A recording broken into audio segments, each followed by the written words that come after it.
Good morning बच्चों। आज हम आपकी पाठ्य पुस्तक रिमझिम से पाठ 2 जैसा सवाल वैसा जवाब पढ़ेंगे। ये पाठ बीरबल की चतुराई पर आधारित है। आपको पता है बीरबल कौन थे? नहीं ना, मैं आपको बताती हूँ। बीरबल बादशाह अकबर के दरबार में मंत्री थे। बादशाह मीन्स राजा, है ना। राजा अकबर के दरबार में क्या थे? मंत्री थे। अब आप सोचेंगे कि अकबर कौन है? बादशाह अकबर हिंदुस्तान के बहुत बड़े मुग़ल शासक थे। शासक मीन्स राजा थे। उनके दरबार में कुछ खास दरबारी थे जिन्हें नवरत्न के नाम से जाना जाता था। उन्हीं नवरत्नों में से एक थे कौन? बीरबल। बच्चों, आपको पता है बीरबल का असली नाम क्या था? महेश दास।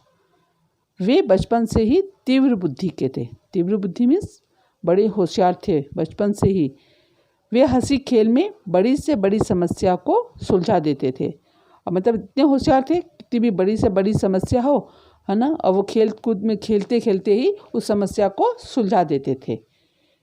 और कैसे थे वो? क्योंकि वो बहुत तेज़ दिमाग के थे, है ना। आपने बीरबल की चतुराई के कई किस्से कहानियाँ सुनी होंगी। ये पाठ भी बीरबल की चतुराई पर आधारित है। इस पाठ का नाम है जैसा सवाल वैसा जवाब। बादशाह अकबर अपने मंत्री बीरबल को बहुत पसंद करता था। जो राजा अकबर थे वो क्या थे? अपने मंत्री बीरबल को बहुत ज़्यादा पसंद करते थे। बीरबल की बुद्धि के आगे बड़े बड़ों की भी कुछ नहीं चल पाती थी। मतलब बीरबल तो बहुत होशियार थे, है ना, और उनके आगे जो बड़े से बड़ा होशियार व्यक्ति भी आता था तो उनकी भी नहीं चल पाती थी। इसी कारण कुछ दरबारी बीरबल से जलते थे। और यही कारण था कि राजा अकबर के दरबार में जो और लोग थे वो बीरबल से जलते थे। जलते थे मीन्स ईर्ष्या करते थे। वे बीरबल को मुसीबत में फंसाने के तरीके सोचते रहते और वो सोचते रहते थे कि बीरबल को किसी तरह से किसी मुसीबत में डालें, है ना, तब देखें कि बीरबल क्या करेगा। अकबर के एक खास दरबारी ख्वाजा सरा को अपनी विद्या और बुद्धि पर बहुत अभिमान था। क्योंकि राजा अकबर के दरबार में बहुत सारे दरबारी थे, उनमें से एक था ख्वाजा सरा। और उन्हें भी क्या था? अपनी विद्या और बुद्धि पर बहुत अभिमान मीन्स घमंड था, है ना। उन्हें भी अपनी पढ़ाई लिखाई पर, अपने दिमाग पर बहुत ज़्यादा घमंड था। बीरबल को तो वे अपने सामने निरा बालक और मूर्ख समझते थे।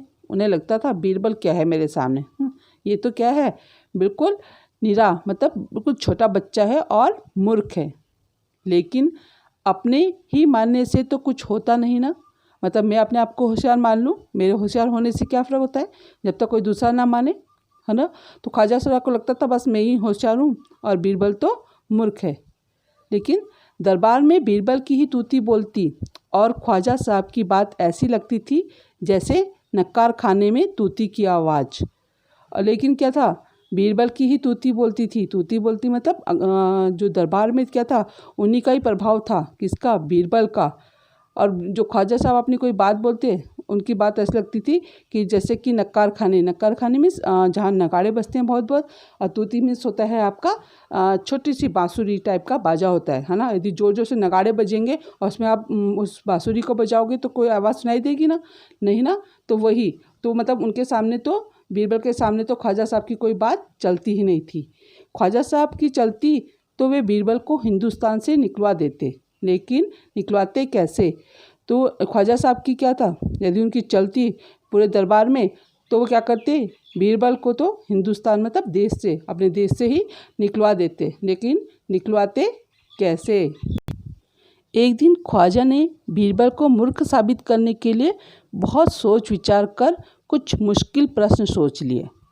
फिर एक दिन ख्वाजा साहब ने सोचा क्यों ना बीरबल को क्या करता हूँ आज मूर्ख साबित करने के लिए, है ना। कुछ सोचते रहते थे कि किस तरह से उनको मूर्ख साबित करें। तो उन्हें बहुत सोचा विचारा और कुछ प्रश्न सोच लिए। और उन्हें विश्वास था कि बादशाह के उन प्रश्नों को सुनकर बीरबल के छक्के छूट जाएंगे। और उसे विश्वास था कि जो प्रश्न मैं बादशाह को दूंगा और बादशाह बीरबल से पूछेंगे तो क्या हो, बीरबल के पसीने छूट जाएंगे, मतलब कि उनको उसके उत्तर नहीं आएंगे और वह लाख कोशिश करके भी संतोषजनक उत्तर नहीं दे पाएगा। उन्हें मालूम, तो उसने कहा कि मुझे मालूम है कि बीरबल इन प्रश्नों के उत्तर नहीं दे पाएगा किसी भी प्रकार से। फिर बादशाह मान लेगा कि ख्वाजा सरा के आगे बीरबल कुछ नहीं है। फिर तो बादशाह को मानना ही पड़ेगा कि ख्वाजा सरा मतलब उनके मेरे अलावा बीरबल भी कुछ नहीं है, मतलब मैं ही होशियार हूँ और बीरबल तो कुछ भी नहीं है। ये तो राजा को मानना ही पड़ेगा।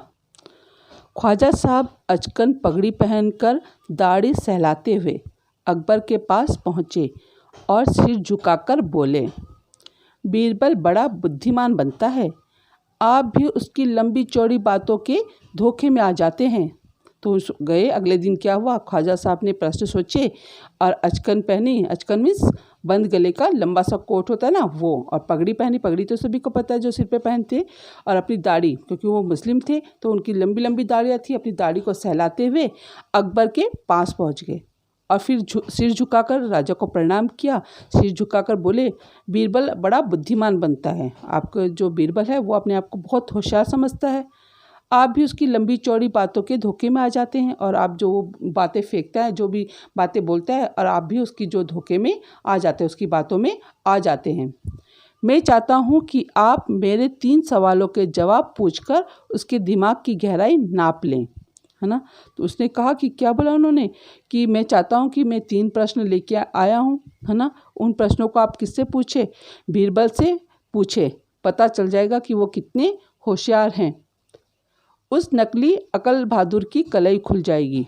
तो उन्होंने क्या कहा, जो नकली अपने आप को बहुत होशियार समझता है ना बीरबल, उनकी क्या खुल जाएगी, कलई खुलना मतलब भेद या रहस्य खुल जाएगा, उनका रहस्य खुल जाएगा, मतलब आपको पता चल जाएगा कि वो कितने ज़्यादा होशियार हैं कि नहीं।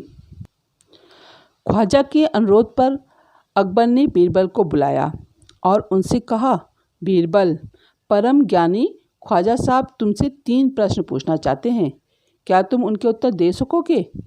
फिर ख्वाजा के अनुरोध करने पर उन्होंने बहुत अनुरोध करा कि आप बीरबल से ये प्रश्न पूछें। फिर बीरबल तो राजा ने क्या करा, बीरबल को अपने पास बुलाया, मतलब दरबार में बुलाया और बीरबल से बोला कि ख्वाजा साहब है तुमसे 3 प्रश्न पूछना चाहते हैं, क्या तुम उनका उत्तर दे सकोगे। तो फिर बीरबल ने क्या, बीरबल बोले, जहाँ पना जरूर दूंगा, खुशी से पूछें। तो बीरबल बोले कि हाँ जहाँपनाह महाराज जरूर दूंगा और खुशी से आप में से वो प्रश्न पूछ सकते हैं।